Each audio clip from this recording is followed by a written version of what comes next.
All right, welcome to another Slow Dojo Media production of Sittin and Sippin with myself, Brandon West, and Chris Plessier. Hello. Hey. We've got some fun things to talk about this week. I got out of town for a little R&R, and being that it is Pride Week with a slew of events, both virtual and outdoors, we'd like to let you know about a few of those and what I feel it means to have pride in the here and now.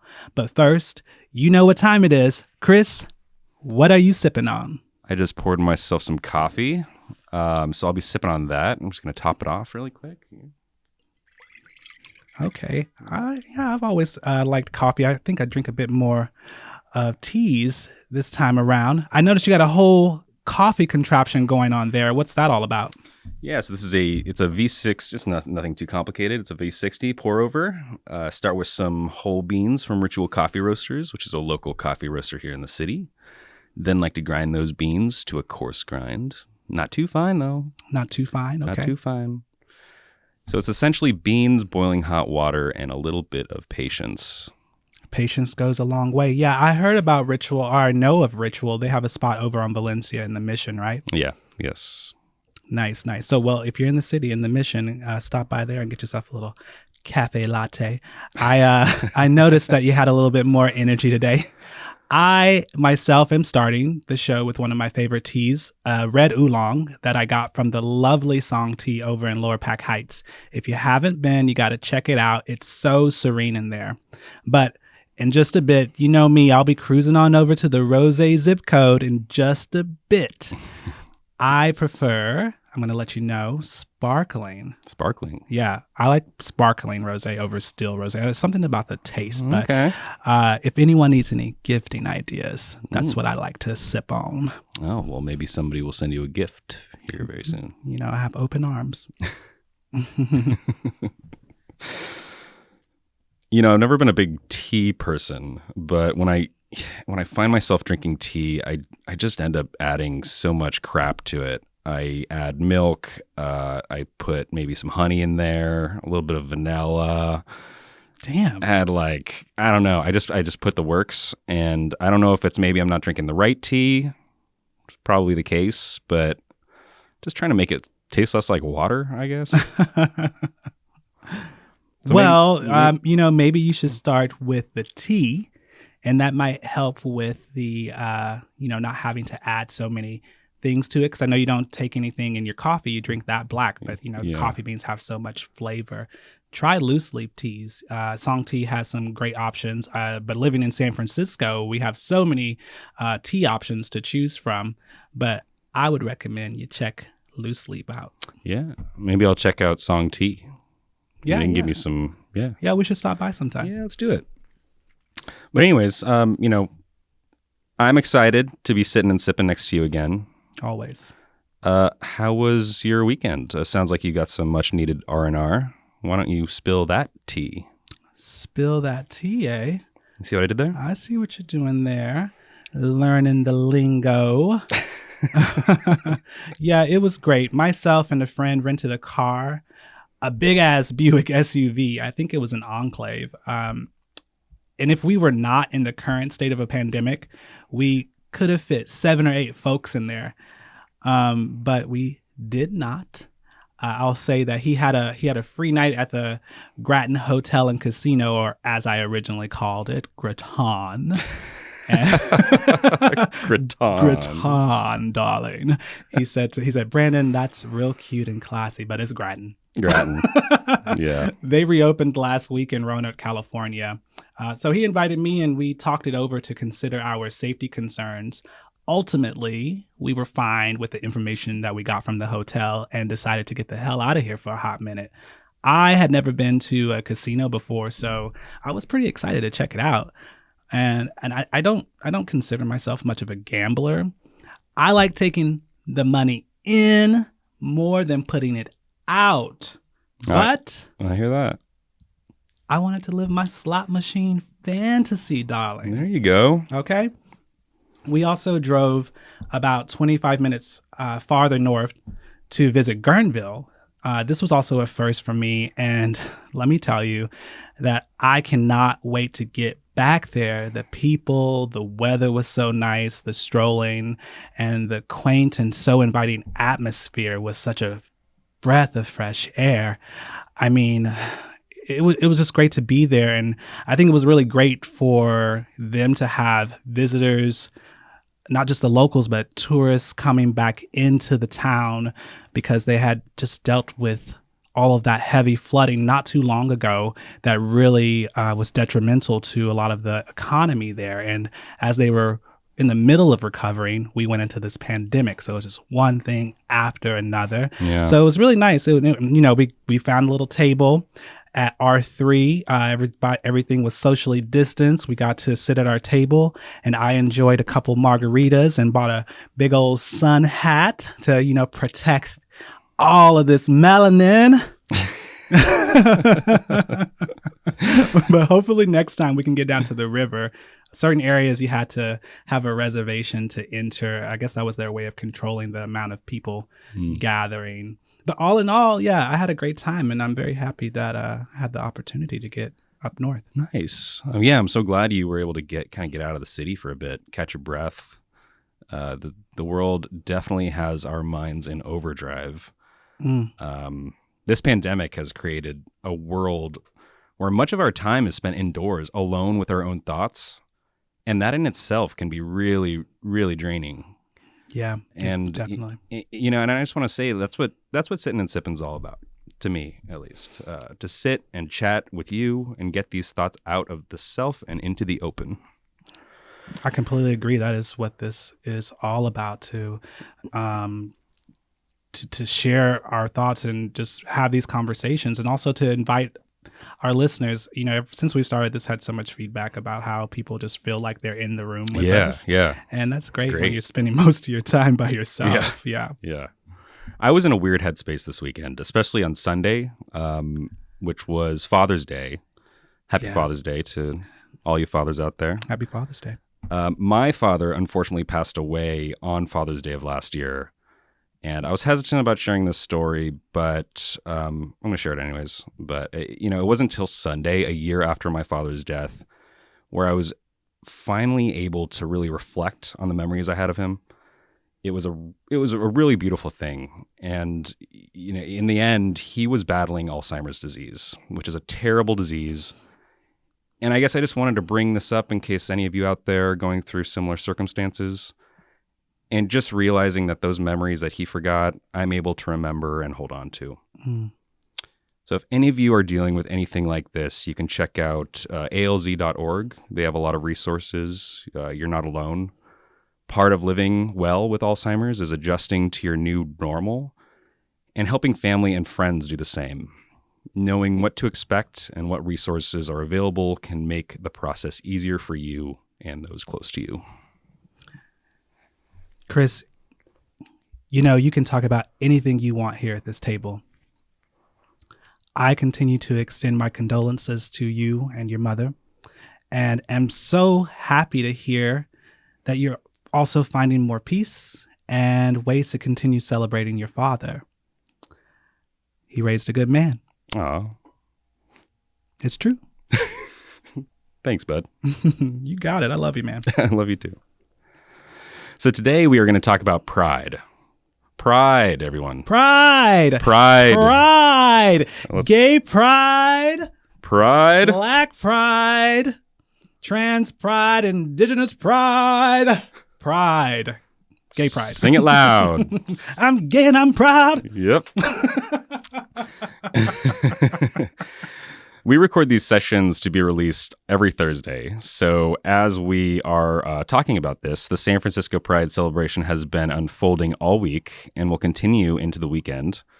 As we all know, we don't live in a perfect world. And this ongoing pandemic of coronavirus continues to wreak havoc and uncertainty. Most of the prides, as we've known them, have unfortunately been canceled in person for the most part this year. So that being said, there will be many virtual events and celebrations happening around the city. Yeah. And just as a reminder, this is a big one. What is that? We are still waiting for justice. Ooh, Lord. For Breonna Taylor. Yes, we are. And we won't stop talking about it or showing up for her. And if you have not heard her name at this point, or the circumstances behind her death and ultimately murder, I beg all of you to do that research. Yes, we are still waiting, and we are not going anywhere. No, we're not. And yes, there definitely will be many events this year to experience and share your pride, pride is exalting dignity, increased visibility, self-affirmation, equality. It is still on. Did you hear that? I hear it. This is the 50th anniversary of Pride in SF, the first event resembling what we know now as the San Francisco Pride Celebration and Parade was held in 1970. It was a march down Polk Street and a small gay inn in Golden Gate Park. Since 1972, the event has been held each year, marking 50 years in 2020. I think about Stonewall as a great moment in history when the community said, honey, we've had enough. That uprising was a response to a police raid that began in the early morning hours of June 28th, 1969. I also think of Marsha P. Johnson, a Black trans woman, an activist, a pioneer, and a beloved staple of the community when she told a reporter at a gay rights rally in New York in 1970, "Darling, I want my gay rights now." It's beautiful. I hope I did that justice. While the Pride Parade and celebration is canceled in person, you can still check sfpride.org for its online celebration info. And I'd also like to share that there are a couple of rallies. There are many from all across the Bay and the peninsula as well, I'm sure, that are inviting you to safely participate in them. So wear your mask. Excuse me. Let me take a little sip here of this tea. I'm just topping off my coffee. Yeah. Oolong. Is that oolong? That oolong, baby. Do that oolong? I'm about to get over to that rosé in a minute, though. I got my black coffee. Now listen, wear your damn mask, all right? The Marsha P. Johnson Solidarity Rally will be happening this Sunday from 11 a.m. to 2 p.m. at the African American Arts and Culture Complex. It's organized by Black trans folks to celebrate the unveiling of the Transgender History mural, which is so exciting. And there will also be happening this Sunday, the People's March and Rally, Unite to Fight, in support of Black Lives Matter. This event will begin at Polk Street and Washington Street, where the first Pride Parade was held 50 years ago, and march to City Hall for a rally. That rally is going to take place from 11 a.m. to 3 p.m. So there are many things that are crossing over and going on, and I'm sure we'll all be in the streets and seeing each other and waving at each other. The People's March and Rally is standing in unwavering solidarity with our BIPOC communities, trans, cisgender, non-binary, lesbian, gay, straight, queer, questioning, two-spirit. That's me. I feel like a two-spirit. And all. Follow Transgender District and Juanita Moore's Instagram pages for more info on these events. I have never attended a Pride Parade. Oh, really? Yeah. Okay. Got to change that. I know. That's weird. Yeah. But yeah, I'm excited to attend some of these virtual events that I think we're gonna go to a couple. Yeah. We're gonna go to the rally this weekend. I don't know which rally we're gonna start at yet. Would like to try to spend, get around as much as I possibly can, but we'll figure that out. Yeah. A few things that have happened traditionally, it's just a different experience this time around, but Dykes on Bikes. That was established in 1976, a group of just awesome women. And for 40 years, they've always ridden at the front of the San Francisco Pride Parade. Things are different this year, but they will also be finding ways to celebrate virtually. So be sure to check out their website.